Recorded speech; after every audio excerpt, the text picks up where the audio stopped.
Assalamualaikum warahmatullahi wabarakatuh.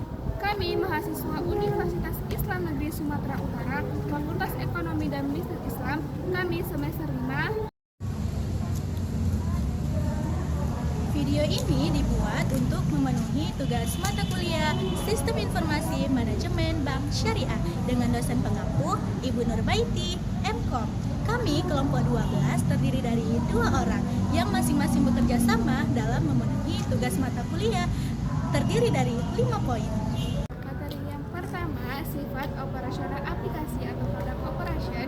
Yang kedua, teknologi perbankan. Yang ketiga, perkembangan teknologi yang diterapkan dalam Materi yang pertama, sifat operasional aplikasi atau produk operation. Untuk melihat sifat operasional aplikasi, hal-hal yang diukur adalah berhubungan dengan teknis analisis perancangan aplikasi dan arsitekturnya. Seorang pakar Inggris bernama MC Cole merumuskan kualitas produk operation sebagai berikut. Yang pertama itu ada correctness, yaitu sejauh mana sewaktu aplikasi memenuhi spesifikasi dan objektif dari user. Dalam hal ini yang harus kita perhitungkan adalah sejauh mana pengembangan internal maupun eksternal dapat mengetahui kebutuhan bisnis. Yang kedua, reliability, yaitu kemampuan sebuah aplikasi melaksanakan kemampuan sesuai dengan fungsinya dan ketelitian yang akurat. Yang ketiga, efisiensi, yaitu seberapa besar kapasitas parameter yang mendukung modul-modul yang saling berkaitan untuk memudahkan user membuat turunan produk, interfacing antar modul serta interfacing terhadap aplikasi lain yang mungkin dihubungkan untuk mendukung suatu transaksi. Yang keempat, integrity, yaitu sejauh mana akses ke aplikasi dan data oleh pihak yang tidak berhak dapat dikendalikan, seberapa tinggi akurasi dan tingkat security yang dimiliki.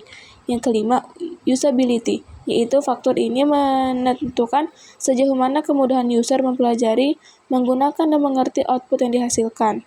Materi yang kedua yaitu teknologi perbankan. Teknologi perbankan saat ini telah mencapai pada level yang dikatakan maju dibandingkan beberapa tahun ke belakang. Produk-produk yang dihasilkannya pun cukup banyak. Yang pertama yaitu ATM atau yang dikenal dengan anjungan tunai mandiri. Ini merupakan produk bank yang sudah sangat kita kenal atau jumpai hampir di setiap tempat dan bahkan merupakan mesin kasir otomatis pengganti orang karena kita tidak perlu lagi harus mengantri panjang untuk hanya melakukan pembayaran.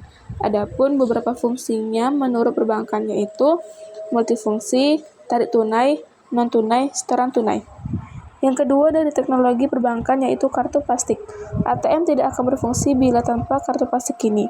Kartu plastik ini memiliki beberapa jenis. Yang pertama yaitu credit card, yang kedua smart card, yang ketiga debit card, yang keempat private label card, yang kelima change card. Dimulai dari credit card. Pastilah tidak asing kita mendengar kata-kata ini, apalagi belakangan ini banyak kasus yang berkaitan dengan kartu ini. Smart card, pasti kurang fasih kita dengar, tapi bila disebut dengan kartu flash pasti banyak yang mengerti. Kartu flash keluaran BCA itu merupakan contoh dari smart card tersebut. Kartu yang kita miliki dikatakan debit card atau kartu yang kita lakukan untuk melahirkan tunai, pembayaran, atau pengiriman uang. Semua itu merupakan kegunaan dari kartu ini. Selain itu, pada kartu ini bunga yang didapat lebih kecil dibandingkan dengan kredit card. Pada proses atau transaksi yang dilakukan dengan menggunakan kartu ini terhubung dengan rekening yang kita miliki. Materi yang ketiga yaitu perkembangan teknologi yang diterapkan dalam perbankan. Semakin majunya teknologi di dunia transaksi, perbankan pun mulai menggunakan teknologi berbasis komputer untuk mempermudah transaksi dengan nasabah. Yang tadinya melayani nasabah dengan harus bertemu atau nasabah datang ke cabang-cabang bank yang disediakan oleh bank yang dia gunakan untuk menabung atau investasi menjadi lebih mudah.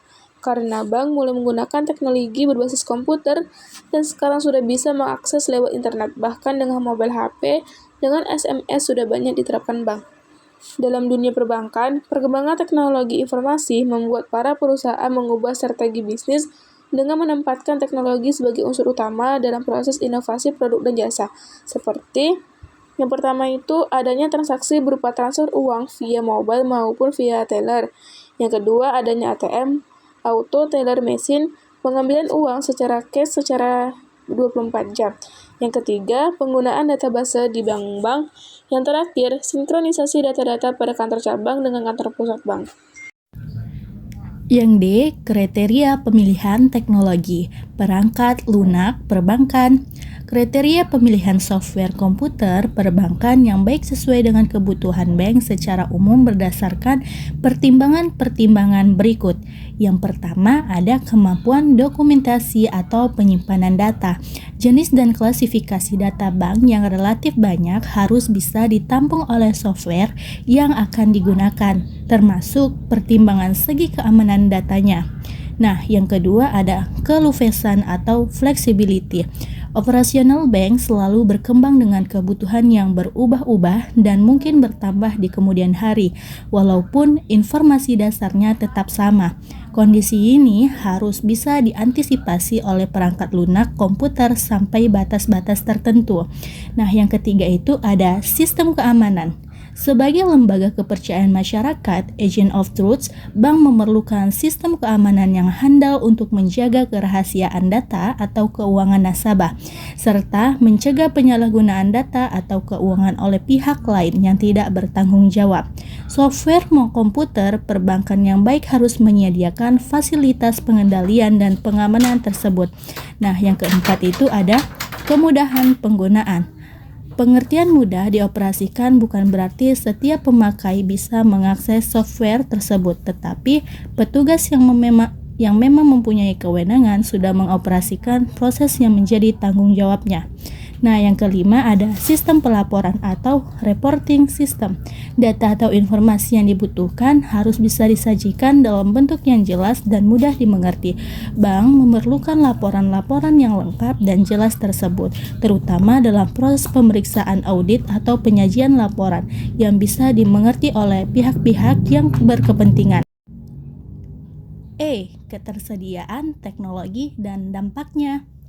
Perkembangan teknologi telekomunikasi dan informatika mengarah ke konvergensi dan dipicu oleh ketaatannya kompetisi, melahirkan berbagai inovasi dan lompatan teknologi telematika. Paradigma di atas sangat mempengaruhi pola dan strategi bisnis, tidak terkecuali industri perbankan. Tuntutan keragaman, kemudahan, kecepatan, dan harga jasa yang sangat murah semakin cepat mengemuka. Berikut diuraikan teknologi dan dampaknya bagi perbankan. Yang pertama, internet merupakan jaringan media informasi global untuk umum berkecepatan tinggi yang menghubungkan setiap PC dan PC lain melalui modem.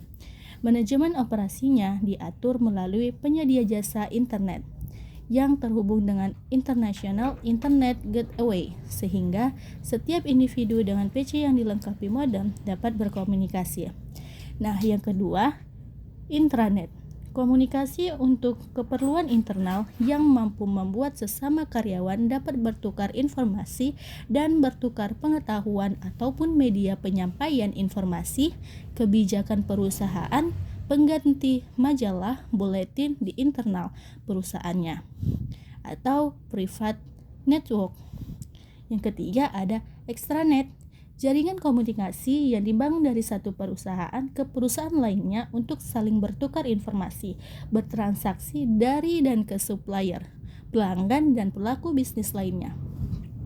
Yang keempat, World Wide Web atau WWW.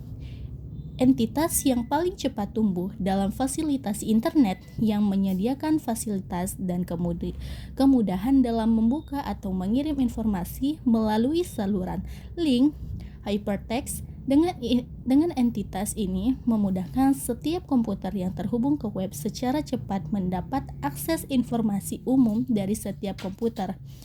Nah, yang kelima itu ada e-commerce, merupakan aplikasi perdagangan yang memanfaatkan fasilitas internet yang menjadikan setiap individu, perusahaan dapat secara langsung tersambung secara digital ke perusahaan individu lainnya untuk melakukan transaksi bisnis.